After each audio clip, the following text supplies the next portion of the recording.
In the city, the Badge and the Scalpel work the same streets. One fights the crime that breaks the body, one fights the disease that breaks the spirit. These are their stories. Badge and Scalpel. Tonight's presentation, the field of emergency first aid. The object in point, an armband bearing the letters CD. The case in point, Conrad Steiner, MD, age 42, married, father of 2 children. Although seemingly in good physical condition, he's actually in very grave danger. The danger does not threaten him alone. It is a vicious, virulent disease which may very well destroy all mankind.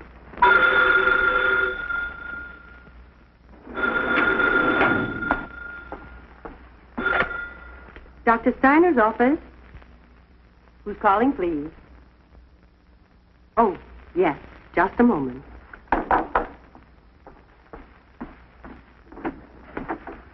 Dr. Steiner? Yes, Miss Mitchell. Telephone. Mr. Wilcox. He says it's important. Hello, John.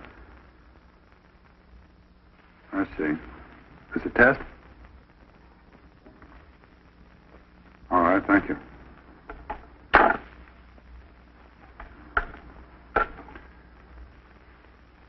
Miss Mitchell, have we got any patients that can't wait until tomorrow? No, nothing very serious. Why, Doctor? Well, don't alarm them, but send them on home. There's a yellow alert. Practice? I don't know, but send them on home anyway. I'll call Miss Steiner, and then we'll get over to the warehouse.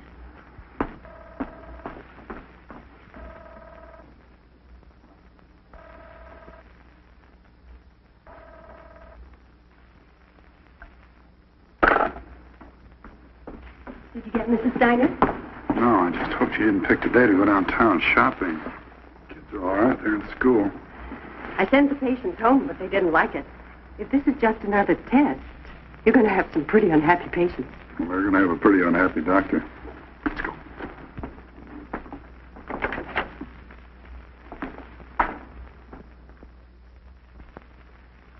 Sure good to see you, Ed. You can see how short-handed we are. Not much of a showing. What is this, Harry? Another test. You know as much about it as I do. Huh. Maybe Dr. Steiner has some information. Oh, Doctor. Hi, Doc. Hi. What's the dope on it? I don't know. I got the same phone call you did. That's all I know about. Well, Mr. Sherman's pretty unhappy about my leaving the drugstore. Peak hour coming up and everything. I had a patient in the chair when they called me. Already had the Novocaine in. Well, at least the tooth won't trouble him for a while.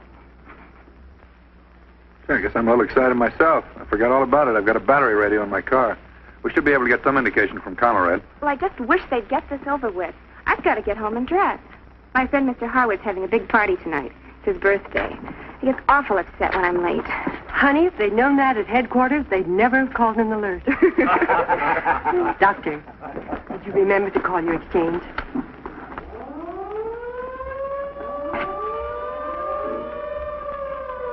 That's no practice alert.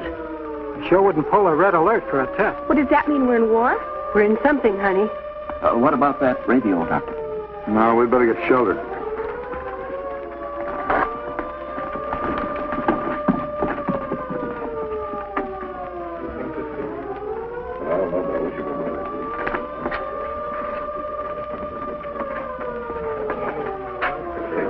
You mean this is all the air raid shelter we've got around here?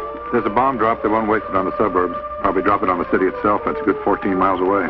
Well, you don't think this is just somebody's bright idea, do you? Some kind of super test or something?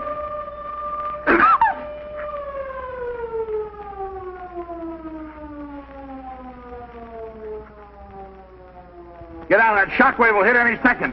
Come on, get out.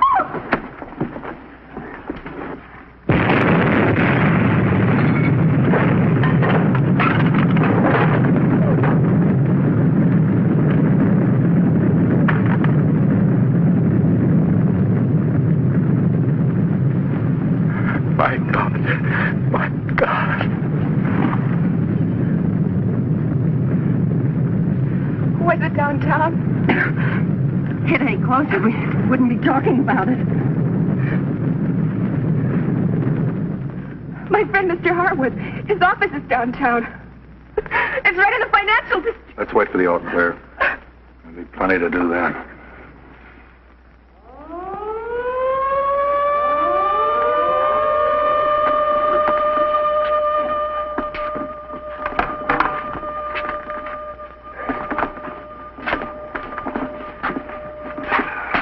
control.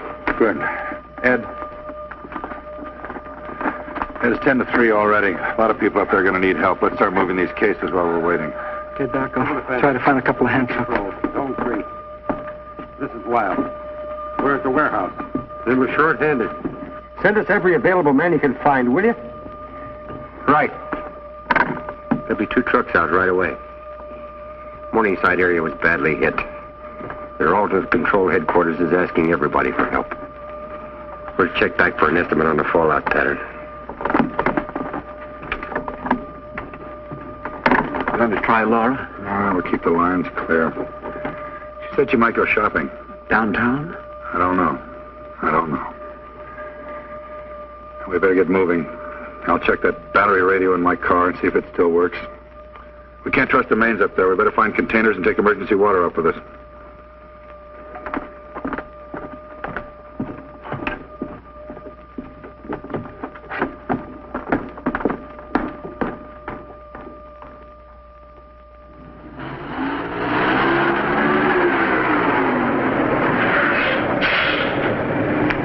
Where have you been? It's been over an hour since we called control. They promised to send help.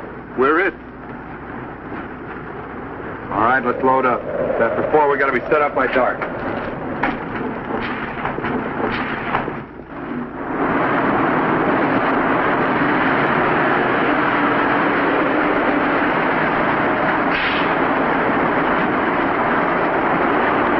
Mobile first aid unit, zone 3. We got orders to set up in the Morningside Armory. Can't go any farther. The fire lines aren't stabilized. We've been 3 hours coming these 5 miles. This is the end of the line for now anyway.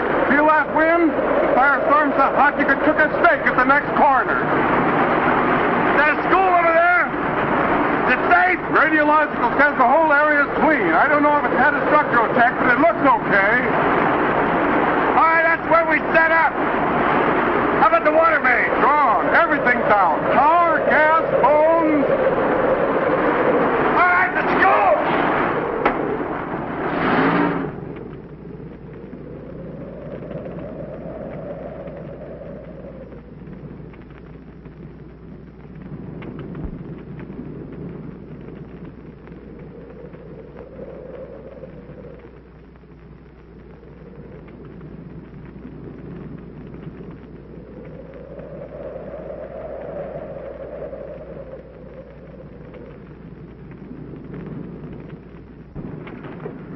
Not much, but it's home. It's in better shape than I thought. Miss Mitchell? Got enough room to isolate the worst cases. Use the auditorium as a holding area. Mitchell will set up surgery down at this end. Harry! Yeah? Just stop the police car outside. He's got a radio. Well, ask him to call control of this zone. Tell him where we're set up. Tell him we need help. A lot of it. Right away. Tell him we need stretcher bearers. We need water. Right! Let's get these desks cleared out. Move in the supplies. Use the desk to build a fire. Get water boiling for the instruments. Come on, let's do it. I better change to my uniform. Yeah, that'd be a help. Civil Defense Headquarters for this region has just released the news that Ground Zero was approximately 1 block east of the Union Station. Emergency aid is being rushed into all devastated areas in the state. No reports are available at this time as to total damage of the nationwide attack, but the enemy is reported to have paid heavily in aircraft loss. This is Conelrad. Keep tuned to this frequency. Obey the instructions of your wardens and civil defense workers. Emergency aid is being brought in. Keep calm. They've established Ground Zero, Union Station. There won't be anything at all left in the downtown area, Mitchell. Broadcast over Conelrad. Obey the instructions of your... Any word about your wife?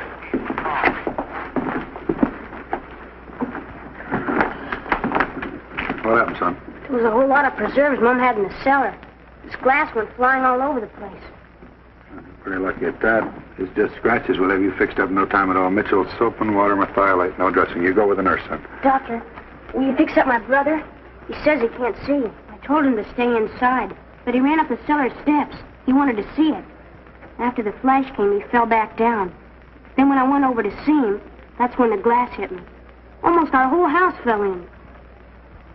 Was he looking at the blast? He threw up 4 or 5 times. The fire engine gave us a ride back. And he was sick all the way.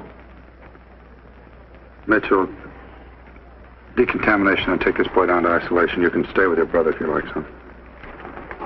Can you fix him up? Well, he's a pretty sick boy. I'd sure like to call my mom if I could. She works downtown. Do you know if there's a phone I could use, Doctor?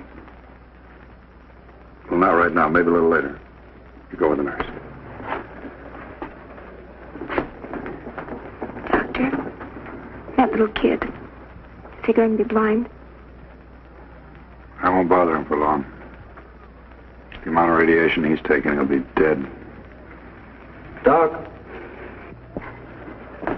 That's all I got wrong with me. Can you tie it off? I notice you're pretty short. You got him stacked up way into the street. Can you use some help? All we can get. Okay, you can count me in. Thanks.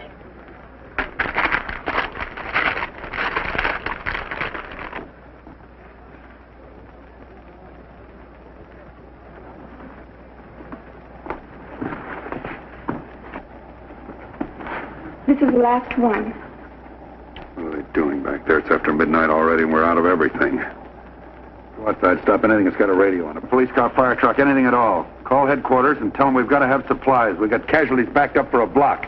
We need trucks to move these people back to hospitals, and tell them to hurry. Yes, Doctor.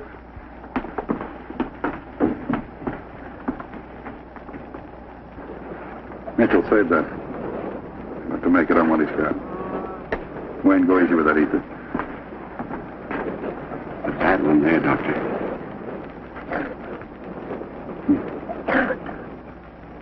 Dennis, do this closure, will you?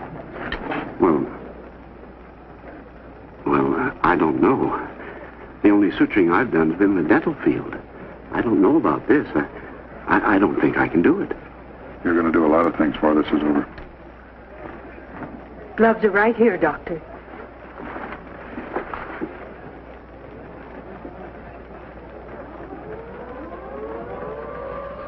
It's the second alert since the drop. I didn't hear any bombs the last time. They wouldn't be using gas, would they? That's the easy way out. Well, I'll sew this patient up. Can't blame me. Some comes out looking like an upper plate.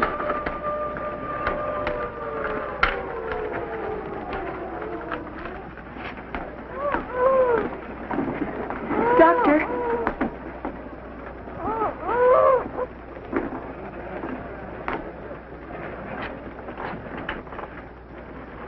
Take her to isolation. Aren't you even going to give her morphine? I haven't got enough for the ones I can save. I can't spare it for the hopeless cases. But it's not right. It's not human. She's suffering. She's in agony. You think I know it? I'm not practicing the kind of medicine you learned in nurse's aid class. I'm not practicing the kind of medicine I learned either. We're out of supplies and we're almost out of time. Our job's to save the ones that can be saved. You can call it inhuman, all right it is, but these aren't our terms. They're the terms that were handed to us. Show them where to go, will you? This way.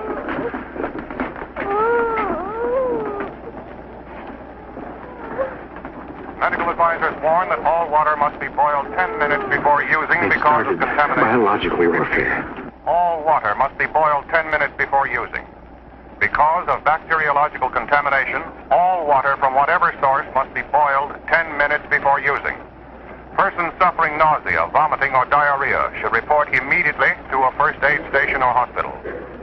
The enemy has sprayed many reservoirs with airborne bacteria. It is important to remain calm. Any illness should be immediately reported. All water must be boiled. The Joint Chiefs of Staff have released a preliminary report. Washington, D.C., New York City, Boston, Philadelphia, Chicago, Detroit, St. Louis, Galveston, Portland, San Francisco, Los Angeles, San Diego were all subjected to heavy nuclear bombardment. Many secondary targets were hit. Biological warfare has been extensively used. From his headquarters near Washington, the President has warned of the possibility of further attacks. The civilian population is asked to remain calm, to follow the instructions of their defense authorities. The enemy suffered extremely heavy losses in yesterday's raid. The chief executive emphasized that the nation's defense and retaliatory power is comparatively unimpaired. All water must be boiled 10 minutes before using. Give Harrison Hope in the holding area, will you, Dennis? He's swamped. Where's the suture? There's nothing but heavy skin suture left, Doctor. All right, let's have it. Where do you want this stuff? Medical supplies. Where do you want to put them? Put it down there, anywhere. I think we still got some powdered coffee left. You look like you could use some. I'll get it. I'm a lot better at that now. This piece of... Thanks. Who's Dr. Steiner? I am. I got a message for you about your wife. She's working down at Zone 3, Control Center. Just to tell you she's okay. Thank you. I'm supposed to take some of your people back in the empty trucks. Wayne, get hold of Ed Banner. Tell him I want to move all the people from the holding area into these trucks. Yes, sir. How is it outside? Never seen anything like it. People are crazy. Smash-ups. Someone leaves their cars, lose their heads. No way to keep the streets clear. I don't know, you figure they'd calm down after the first shock. Do all they can to bring things back to normal. Crazier than ever. Guy jumped on a running board, tried to take a truck away from me. Almost broke my knuckles on him. Crazy. I never seen anything like it.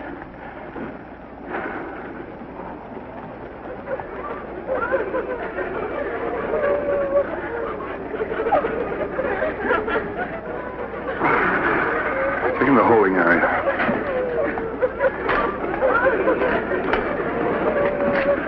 Soup.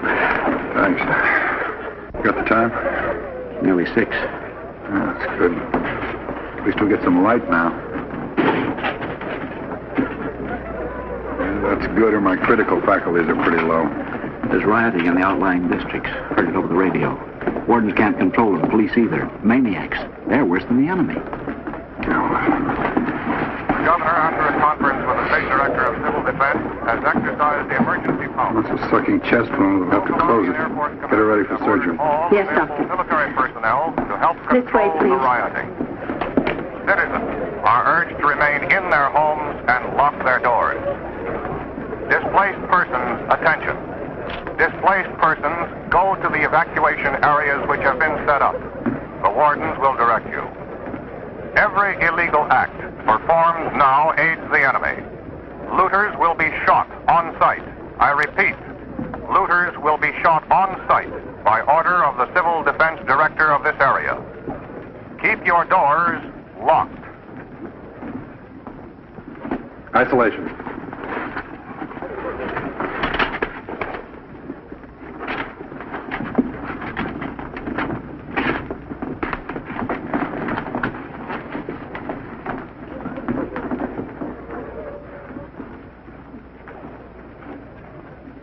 Profound shock.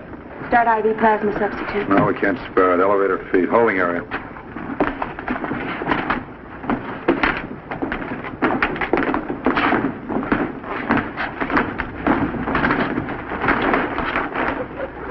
Surgery in this room.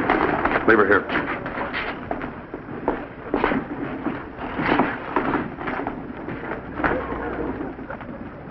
Put a splint on her. They can reduce that fracture when they get her back to the hospital. Holding area. Are no longer taking punishment, we're giving it. Presidential headquarters announces that units Dr. of Steiner. Air Command took off from bases scattered all over the globe, converged on the enemy's homeland, and delivered a crippling retaliation. Every major center of enemy population, we're told, has been bombed. Industrial concentrations have been devastated. In the words of the President, America has suffered a terrible blow but has come up fighting. Stay tuned to this frequency. All bulletins will be relayed as soon as they're released. This is Conelrad. This is Conelrad. Stay tuned to this. Well, here we go again. What do we do now? Do what we can. Do what we have to. Ed, see if the phones are in yet. They'll not have a squad car call in. We've got to have relief. Got to get more supplies, more nurses. These girls can't stay on their feet forever. It's been almost 24 hours. Seems more like 24 days. Well, anyway, they're getting the improvised hospitals into operation. Anything more on the riding? Yeah, they had a pretty rough time back in our own district. They even sent in the trucks through, See about the nurses in.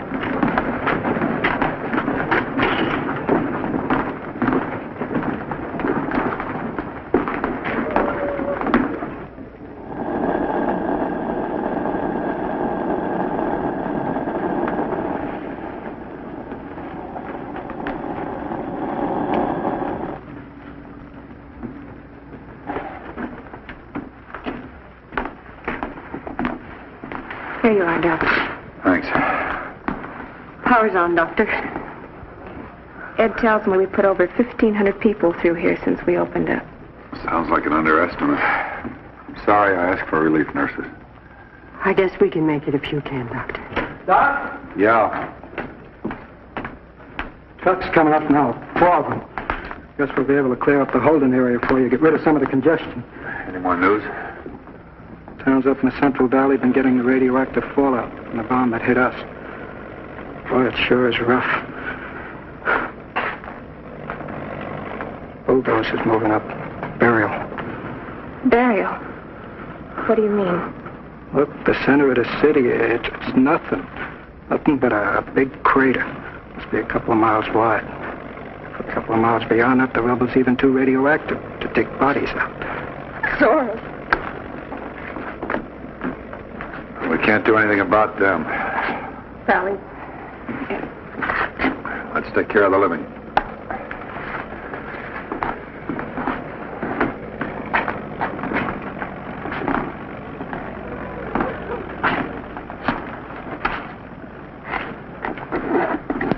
Doctor, look. Dr. Steiner? Yeah. I'm Dr. Nagano. We're relieving you. You and your people are going back on the trucks. After you've rested, you'll be assigned to a rear area hospital. Oh, your wife. She's waiting for you at local control. She's all right? Yeah, it was a little difficult for a while, but the troops have moved in. The rioting is under control. Let me take over, Doctor. You're worn out. You'll need all the rest you can get. The bacteria they dropped are going to cause a lot of trouble. Thanks. Mitchell.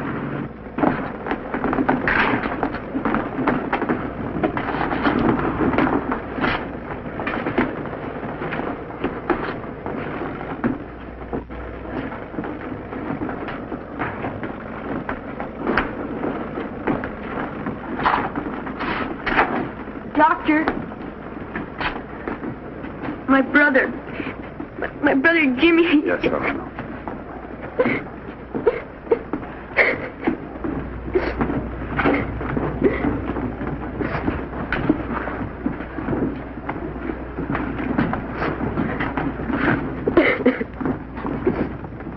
We'll take you back with us.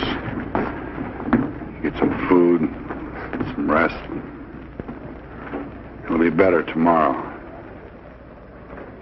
It'll be a lot better tomorrow.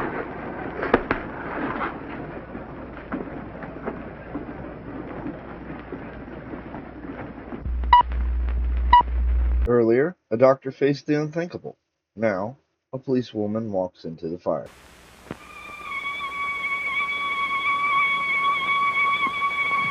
The investigation of arson is usually left to the fire department. But this time they sent me, a lady cop.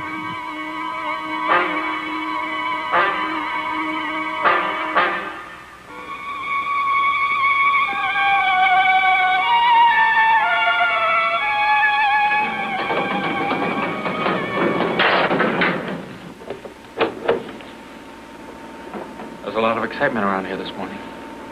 What about? We had a fire in the warehouse last night. Ruined all the stuff.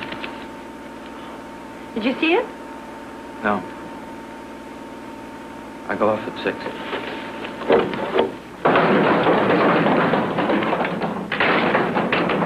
Third floor. It's down the corridor and to your left.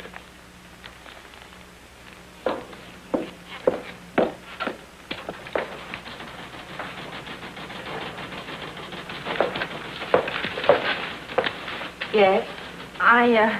I'm Betty Sherwood. I was sent by the Century Employment Agency. You can go in now. Thank you. The department always has a special reason for assigning a policewoman to a case. I didn't like that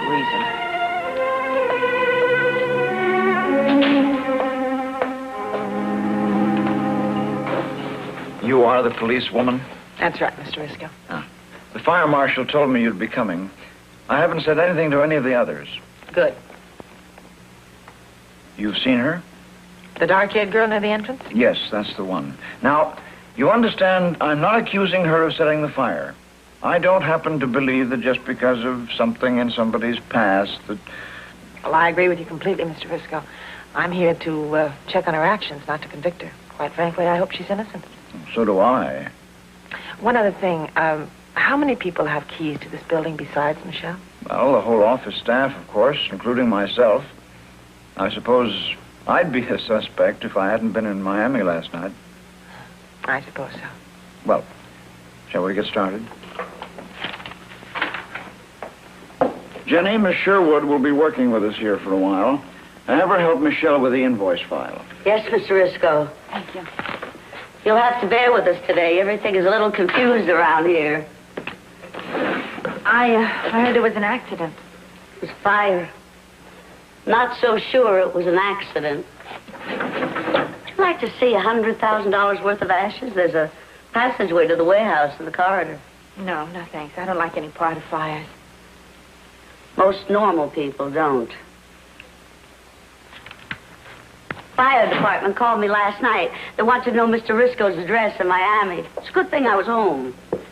Do you live nearby? Bayshore, Long Island. I'm one of those 90-minute commuters.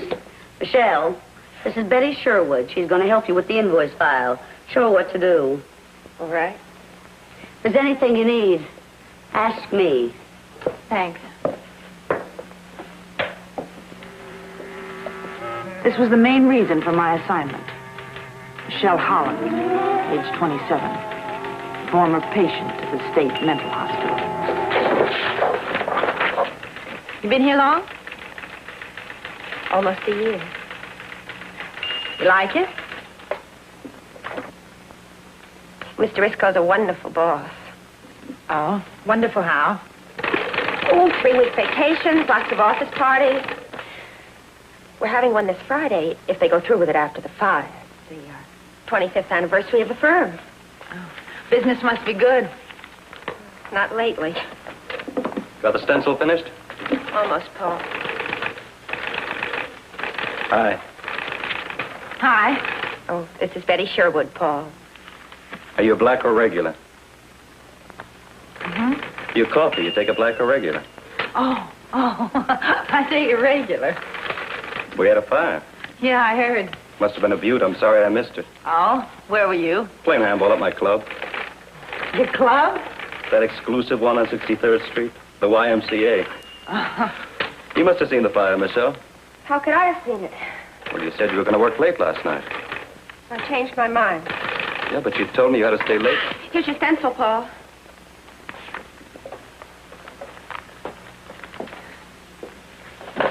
Are there any good places to eat around here? I'll show you one that's only medium bad.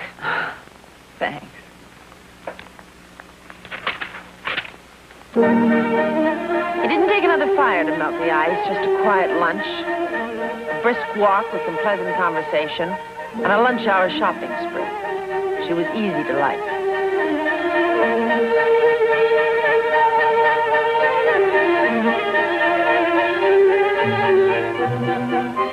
By the time we got back to the office, I'd made a friend who invited me to her apartment that night.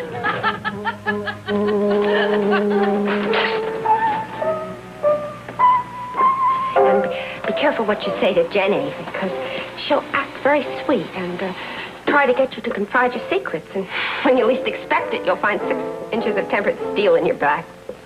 She doesn't seem the type. Oh, did you hear her remarks today about fire not being an accident? Oh, it was meant for me. Now, what do you care what Jenny says, as long as you can account for your time last night? Well, that's just it. I don't think I can. Well, where were you last night? I worked in the office till about 7 o'clock. I had some filing to catch up with. When I finished, I locked the place up and I took a subway uptown. I had a bite in the cafeteria, the one on 57th Street, and then I went to a concert at Carnegie Hall. Would anybody see you there? Absolutely nobody. Did you have a cancel ticket? I threw it away. Well, what was playing at the concert, Michelle? Vladimir Perevsky is appearing with the Philharmonic this week. Oh, I don't think you have anything to worry about. Jenny really thinks I started the fire. Well, why should Jenny single you out for suspicion? It's not hard to figure out. She knows I was a patient in a mental hospital. I see.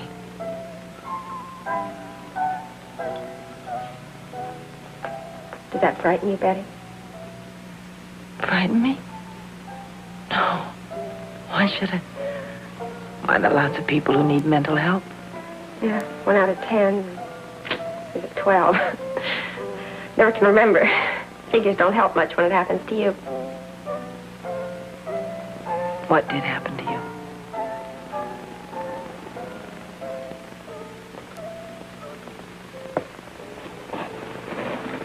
I guess it's not an unusual story. I fell in love with an older man. And the doctor says he was a father image. He wasn't like my father at all. He was sweet and considerate of me. We talked about getting married. I guess I believed in him more than anyone in the world. Then I found out it was all a lie. He had a wife and a family in Boston. Just like... Here, cracking open under my feet. I kept falling. Falling. Nothing to hold on to.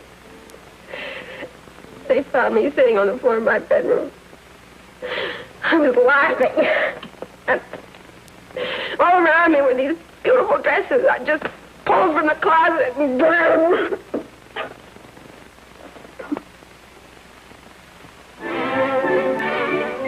On this assignment, I found myself in a 9-to-5 job wrestling with the crowd.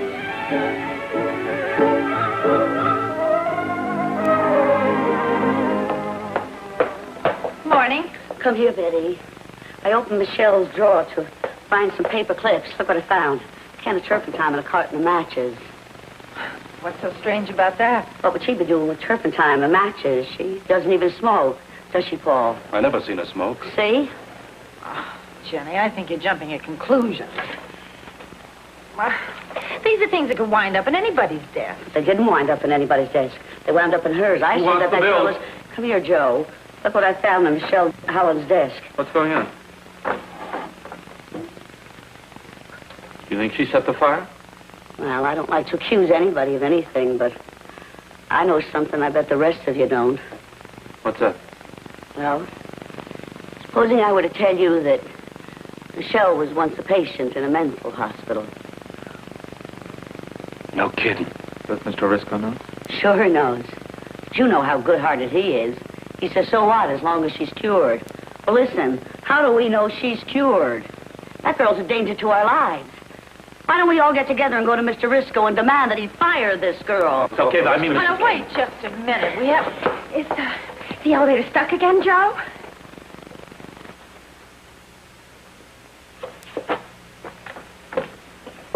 What is it? It's these, Michelle. What about them? Oh, you can stop pretending now. We've a pretty good idea of what happened the other night. You listen to me, Mrs. Jenny Kane. I am sick and tired of all your innuendos and accusations. You just keep your nose in your own affairs. My life is my own affair, and I've got a right to protect it. You've no right to touch other people's property. What's all the racket? Come here and look for yourself, Mr. Risco.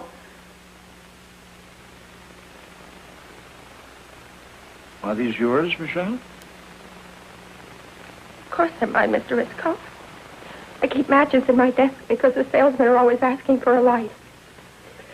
And I bought the turpentine when I was painting my apartment. It's not even open. Half full. Somebody else must have opened it. I never did. I'm telling the truth.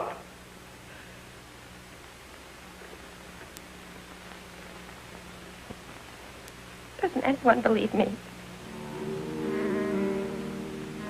Paul?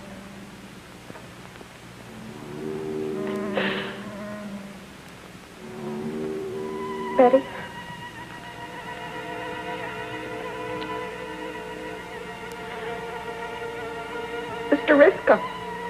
I'm sorry, Michelle. I don't know what to believe.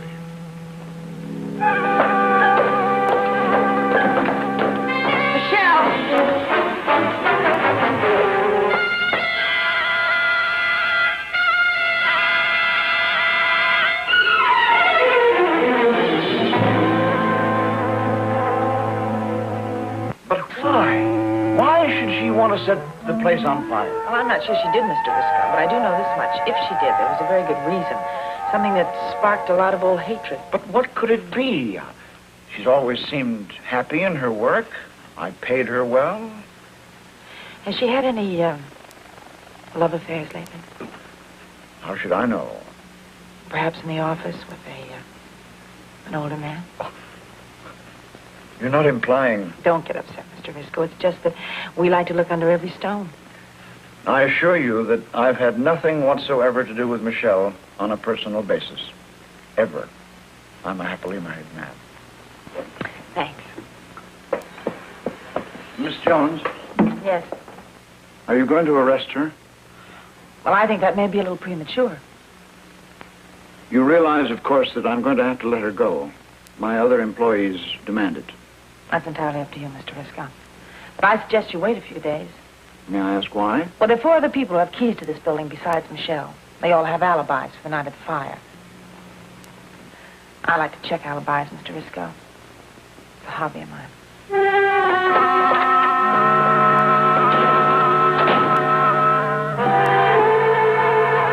With the help of the fire marshal staff, we did a thorough check on all the suspects. Confirmed, Mr. Risco was in Miami the night of the fire. Confirmed, Jenny Kane was at home in Bayshore, Long Island. Confirmed, Paul Williams, the office boy, was playing handball at the YMCA. 3 suspects cleared. 2 left unaccounted for. You going to the office party tomorrow? No. Mr. Risco's decided to have it. I don't know. I hadn't given it much thought. They're usually pretty good. What do you think of Michelle setting fire to the place? Oh, what makes you think she did it? Well, you saw the can of turpentine, didn't you? Yeah, I know, but that doesn't exactly prove anything. Does to me. Besides, can she account for her time? Well, it's not always easy to account for your time. It is. If you're innocent. All right. Now, let's say somebody accused you of setting fire. Can you account for your time? Sure. I was down at Grady's bar. Yeah, did anybody see you there? Nobody. Just the police department of the city of New York.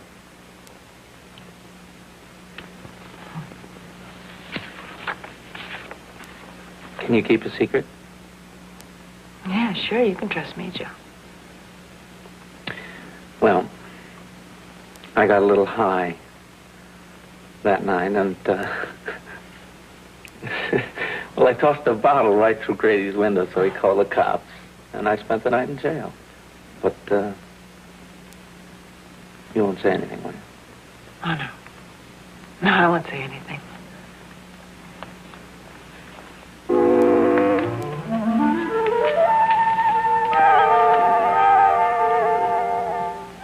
The police blotter proved that Joe was arrested the night of the fire. Time of arrest, 8:53 p.m. 7 minutes before the fire broke out. But suppose he used a delayed action fuse. Got to Grady's bar, smashed the window before the fire broke out. Impossible, Casey. Why? I saw this fellow when they brought him in. He was so polluted you could hardly stand near him. It would take 3 hours of concentrated drinking to get that stewed. And I mean concentrated. All right. Thanks, Bill. A girl named Michelle. One more suspect to talk to. There's nothing to talk about. Where are you going? Don't know. I'll make up my mind when I get to the bus station. I think you're making a big mistake, Michelle. If you leave now, they won't suspect that you're guilty anymore. They'll be sure of it. I didn't know there was any doubt left. There is, as far as I'm concerned. You had a funny way of showing it this morning. I'm willing to help you if you let me. How? Well, let's go over everything you did that night you left the office. The supper, the concert, the way you came home. Maybe some way we'll find a clue to your alibi. There's no way to prove it. I told you that. Michelle, please go away and leave me alone. Michelle, Go away!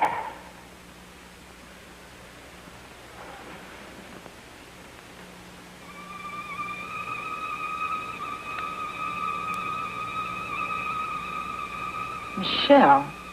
Michelle, isn't this... Give me that. Now, wait a minute. Well, this is dated Monday night. The night before the fire. Michelle, you lied to me. Why? I had to lie. Because you were guilty? No. Where were you the night of the fire? I worked in the office till 9. I was ready to leave when I smelled smoke. I went down the passageway to the warehouse. I saw the fire, but I got scared. I ran out into the street and I pulled the alarm, and then I hid in an alley. I hid there most of the night. What were you scared of?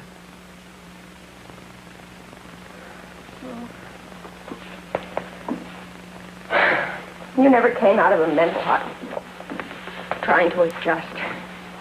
You get a job and everything's great for a while. And then they find out. And you know when they do. They start looking at you in a funny way. And then something happens, like a coat is missing or money is lost. You know, the first one they'll blame is you. I had to make up an alibi. I just had to. I understand, Michelle. I didn't want to lie to you, Betty. Honest, I didn't. But I know how people think about mental illness. I've been hurt so many times. They'd only understand that it is an illness, like Mr. Risco's liver trouble or Joe's diabetes, that people can be cured. What'd you say? People can be cured. No, wait. Before that, something about...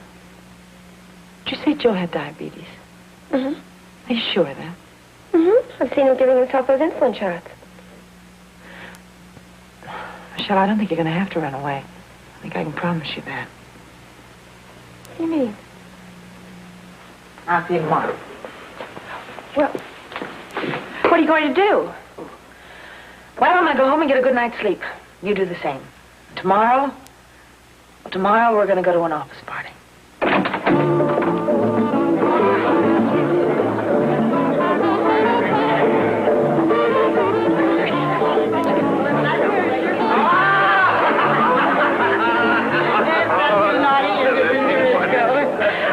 Well, she has a nerve showing up here. Well, as long as she's here, let's try to make her feel welcome, Jenny. Oh, I intend to, Mr. Risco. I certainly intend to. Hi, Betty. Can I fix you a drink? No, thanks. I brought my own supplies. Oh. Did you bring your own supplies, or shall we send out for some turpentine? You wait there.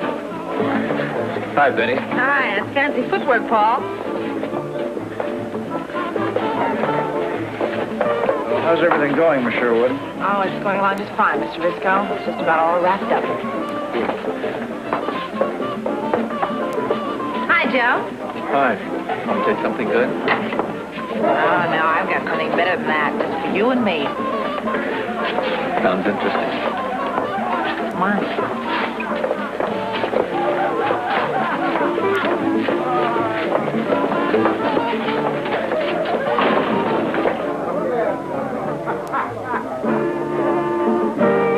There's my baby. Huh. Think she looks like me? Yeah.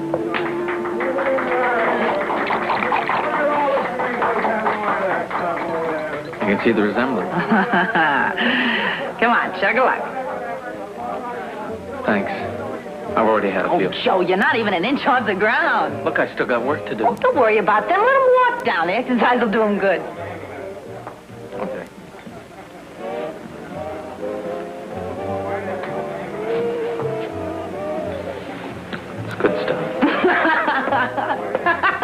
Oh, Joe, you didn't even touch it.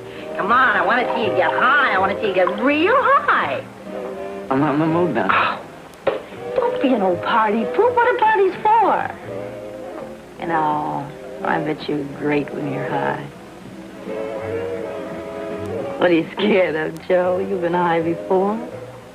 Yeah, sure, but I do not. You know, like the night you threw the bottle through Grady's bar? I bet you were as high as a Jupiter that night. How were you, Joe? Or did you just make the policeman think you were high? I don't know what you're talking about. How'd you make him think you were high, Joe? Like this? Hey, what do you think you're doing? Cut it out! You get high, Joe, real high. Cut it out! Cut it out! Isn't this how you always get high, Joe? Are you nuts or something? Cut it out! You didn't get drunk that night or any other night. At least not since you've had diabetes. I may not be a doctor, Joe, but I do know this much. A diabetic can't get drunk. It upsets the sugar balance in the blood. And when it kills you, Joe... Okay, so I can't get drunk. So what? That's right. So you faked a drunk act. You got yourself arrested before 9 o'clock. So the police wouldn't tie you in with the fire. Who put you up to it, Joe? Who paid you to burn down the warehouse? That'll be quite enough, Miss Jones. You're coercing this young man. Shut up, Mr. Risco! Joe. Shut up! If you think that I'm going to take any rap for your lousy insurance claim, you're out of your mind. All right. Get over here, both of you. Don't be alarmed. I'm a policewoman. I'm making an arrest. Oh. The next time you're involved in a crime, leave the detective work to the pros. You saw them with proof, not prejudice. Get me police headquarters, please.